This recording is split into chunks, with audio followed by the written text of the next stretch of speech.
I want you to close your eyes for just a second. Right, just indulge us here. Exactly. Imagine the heaviest, thickest silence you can possibly conjure. Now put yourself right in the heart of Victorian London. It is January. The fog isn't just weather. Right, it's a physical weight. A suffocating chocolate-colored vapor rolling through Cavendish Square. It is choking the gas lamps and muffling the sound of passing carriages. Yeah. You are sitting completely alone in your medical consulting room. And the house is dead quiet because you have sent all your servants to bed. Right. And on the table next to you, sitting right under the cone of the lamplight, is an old revolver. And it is loaded. You are waiting for a visitor who you are 99% sure is insane. And 100% sure is dangerous. Welcome back to the Deep Dive. Today we aren't just reading a classic ghost story. We are dissecting the absolute pivot point of Robert Louis Stevenson's Dr. Jekyll and Mr. Hyde. Chapter 9, Dr. Lane. It really is the Rosetta Stone of the whole novel. Up until this point, if you're reading the book for the first time, you are stumbling around in the dark. You are dealing with rumors and well-closed doors. Forged letters. Yeah, all of that. But Dr. Lanyon's narrative is the autopsy of the truth. We are going to reconstruct the exact events of January 9th and 10th based on the letter Lanyon left behind. A letter that was essentially a time bomb, set to go off only after his death. And what I love about this is how it starts with something so incredibly mundane. The mail. Right, it's just the Daily Post. Exactly. It's January 9th, and Lanyon gets a registered envelope from his estranged friend, Henry Jekyll. Now, for you today, a registered letter is mostly just an annoyance, right? You have to sign for You it. have to go all the way down to the post office. Yeah. But in Victorian London, receiving a registered letter from a friend who lives just a few miles away that screams legal urgency. It completely frames the stakes right away. It's really formal, but the actual content of the letter is hysterical. And we really need to contextualize their relationship a bit to understand why this hits Lanyon so hard. Because they aren't just casual acquaintances. Right, they are old friends, they go way back to their school days, but they are professionally estranged.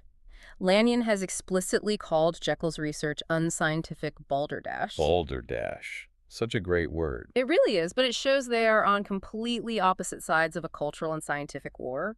Lanyon is traditional medicine. He is a materialist. He believes in a natural and chemistry, things he can weigh and measure. Exactly. While Jekyll is into this metaphysical, almost magical experimentation. So for Lanyon to get a letter from Jekyll that says, "My life, my honor, my reason depend upon you," that is incredibly jarring. It is not a favor. It is a plea from the absolute edge of the abyss. And the tone just swings wildly. Yeah. Jekyll writes that if that night passes without event, you will know that you have seen the last of Henry Jekyll. Which is basically a suicide note wrapped in a scavenger hunt. A scavenger hunt with life or death stakes. The instructions he gives are so specific, it feels like a heist movie. Jekyll demands that Lanyon postpone all other engagements. He actually writes, even if you were summoned to the bedside of an emperor. Which tells you just how massive Jekyll's ego still is, even in his total desperation. It's a bit dramatic, but it works on Lanyon. The instructions are clear. Go to Jekyll's house. A locksmith will be waiting. Break into the private cabinet. And he isn't just told to go get some papers. He has to go to a specific glazed press, force the lock, and retrieve the fourth drawer from the top. The drawer marked with an E. And then take that entire drawer back to his own house in Cavendish Square and wait for a messenger at midnight. Now I have to ask, if I am Lanyon, a highly respected doctor, and I get this letter, I am thinking my friend has completely lost his mind. Oh, absolutely. So why participate? Why doesn't Lanyon just call the police or have Jekyll committed? Well, that is the key insight into the Victorian gentleman's code. Honor supersedes logic. Lanyon explicitly states in his narrative that he views this whole thing as a farrago. A farrago. A confused mixture of nonsense. Right. He thinks Jekyll is having a severe mental breakdown. But he writes, "If my friend is mad, I will still help him. He is bound by the duty of friendship." Even if he despises the request, he cannot be the one to expose his friend's shame. Exactly. So he commits the heist. He goes to the house. And the atmosphere there is so telling. Stevenson paints this picture of the servants huddled together in the hallway like sheep in a storm. They are terrified. It creates this immediate sense of domestic horror. The home, which should be a place of absolute safety, has become a place of dread. And then you have the physical labor of it all. Wow. The locksmith and the carpenter have to work for 2 full hours just to force that door open. Imagine Lanyon, a man of serious dignity, standing in a drafty hallway for 2 hours, watching men hammer at a door, wondering what on earth he is actually doing. It really builds the tension of that physical barrier. Stevens is emphasizing that Jekyll has locked himself away not just from people, but from the norms of society itself. And when the door finally yields and Lanyon gets the drawer, he doesn't stay to investigate. No, he grabs it, wraps it in a sheet, and flees right back to the safety of his own rational world. But once he is there, curiosity takes over. He is back in his study, the door is locked, and he looks in the drawer. And the contents are fascinating. Because they seem so pharmaceutical but wrong, let's inventory this drawer. It's like a crime scene evidence bag. Right. There are powders, simple white crystalline salts. But then there's the phial, a bottle half full of a blood-red liquor. And Lanyon, being a chemist, uncorks it. He smells it. He identifies a pungent quality, traces of phosphorus and some volatile ether. But he cannot identify the main reagent. Right. It is completely unknown to him. And that is a massive disruption for a man who prides himself on knowing exactly how the physical world works. He is looking at science that goes off the edge of the map. And then there is the book. To me, the notebook is the most haunting item in the collection. Because it isn't a diary, it isn't a manifesto. It is a ledger. It is cold, hard data, a series of dates covering a period of many years. But the entries stop abruptly about a year prior to this night. And scattered among the dates are these really cryptic remarks. Like the word double. It appears about 6 times. Double. That word does a lot of heavy lifting here. It really does. And then one entry very early on just screams total failure with 3 exclamation marks. We have all been there with a project. Yeah, but usually the stakes aren't losing your soul. It's Yes. such a human moment in the middle of this horror. It paints a picture of obsessive, frustrated experimentation. But here's the tragedy. Lanyon interprets it through his own rigid lens. He sees the salt, the red goo, the notebook, and he thinks this is eccentricity, this is cerebral disease. He thinks Jekyll is trying to hide some blackmail evidence or maybe cover up a manic episode.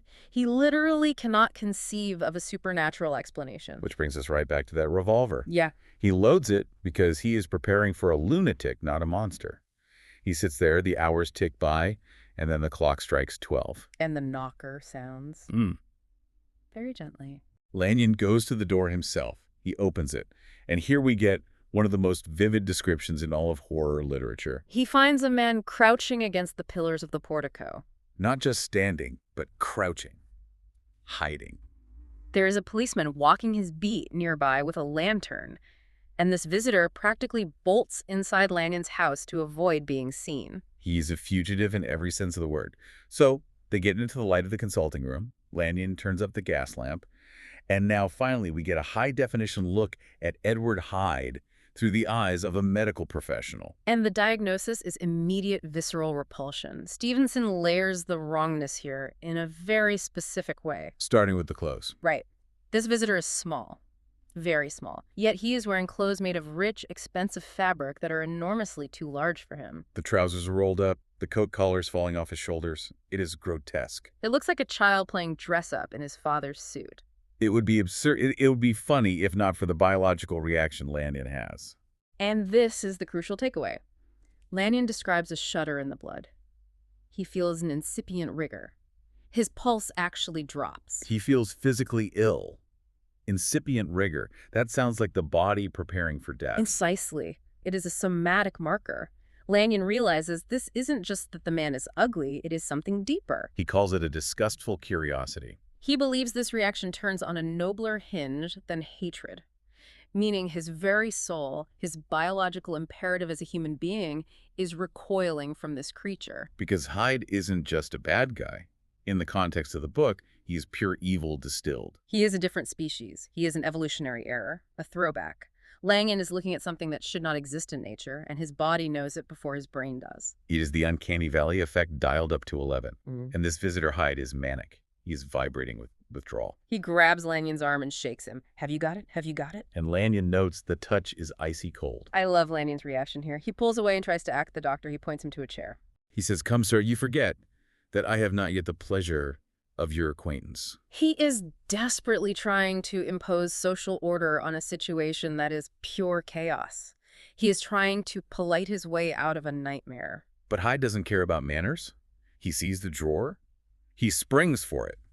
And when he sees the chemicals are there, he lets out this sob of immense relief. It is actually quite disturbing to hear a monster cry. It is the cry of an addict getting their fix. Or a man on the gallows getting a pardon. He immediately calms down. He asks for a graduated glass, and now we get the chemistry set. The alchemical climax. Hyde starts mixing.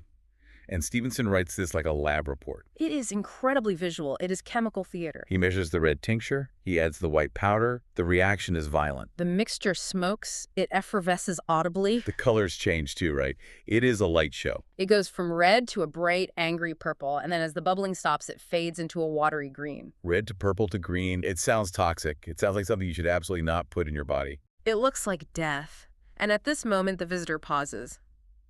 He sets the glass down on the table. He looks at Lanyon with what he calls a ghastly smile. This is the moment of truth. Hyde offers him a choice. This speech is so important. He basically says, look, doctor, I can drink this here or I can leave with it. If I leave, you stay safe. You stay ignorant. You sleep well tonight. Or he says, if you have the greed of curiosity, you can watch. And if you watch, a new province of knowledge and new avenues to fame and power shall be laid open to you. He is tempting him with the ultimate scientist's bait. Knowledge. Forbidden knowledge. It is the Faustian bargain. Hyde says this will stagger the unbelief of Satan. And Lanyon, poor stubborn, rational Lanyon. He is terrified, but he has gone too far. He says, I have gone too far to pause before I see the end. He chooses the truth. Yeah. Even though every alarm bell in his head is ringing. And that choice seals his fate. Hyde says, behold, and he drinks it in one gulp. And the reaction is body horror. Pure and simple. It is visceral. He reels, he staggers, he clutches the table like a drowning man. His eyes are injected, bloodshot bulging out of his head. He is gasping with his mouth open. And then the melting begins. Lanyon says the face seems to swell and turn black. The features melt and alter. Imagine watching that in a flickering gaslit room. Lanyon leaps back against the wall. He is screaming, oh God, over and over again. Because he isn't just seeing a man change, he is seeing a biological impossibility. He's watching bone and gristle reshape itself like wet clay. And then the convulsion passes, the form resolves, the breathing slows. And standing there looking pale and shaken is Henry Jekyll. His old friend. Let's just pause on the mechanics of that revelation. The man who was crouching in the oversized clothes that was Hyde, that was the murderer. That was the man wanted for beating Sir Danvers Carew to death in the street.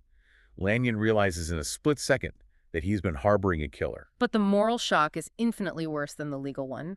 He realizes that Hyde is Jekyll, that the murderer lives inside the doctor. That the clothes were too big because they were Jekyll's clothes on Hyde's body. Lanyon writes that he cannot even bring himself to write down what Jekyll told him in the hour that followed. He says, I saw what I saw, I heard what I heard, and my soul sickened at it. And this is why Lanyon dies. We need to be very clear about this for the listener. It wasn't just the fright of seeing a transformation. No, it was the total collapse of his worldview.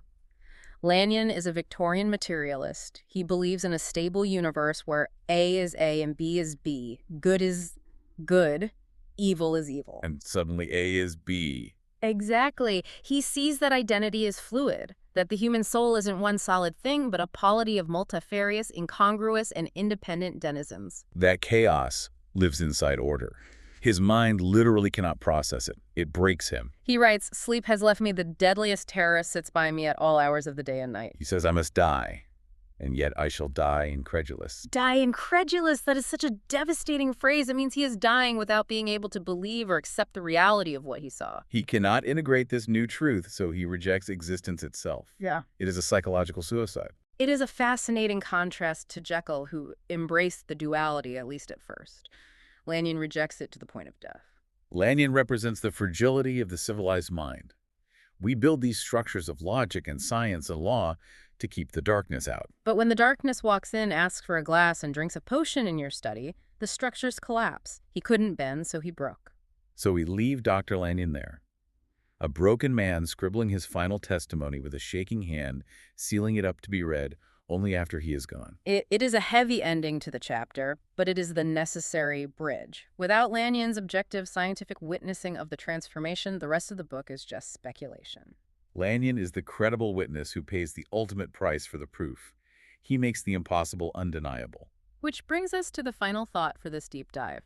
We always talk about seeking the truth. We say we want to know what is really going on. We want to peel back the layers. But Lanyon's story asks a dangerous question. Is there such a thing as too much truth?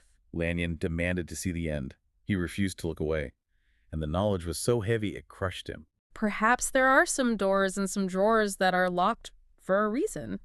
Maybe ignorance isn't just bliss. Maybe sometimes it is a survival mechanism. Something to think about the next time you go digging for answers you might not be ready to find.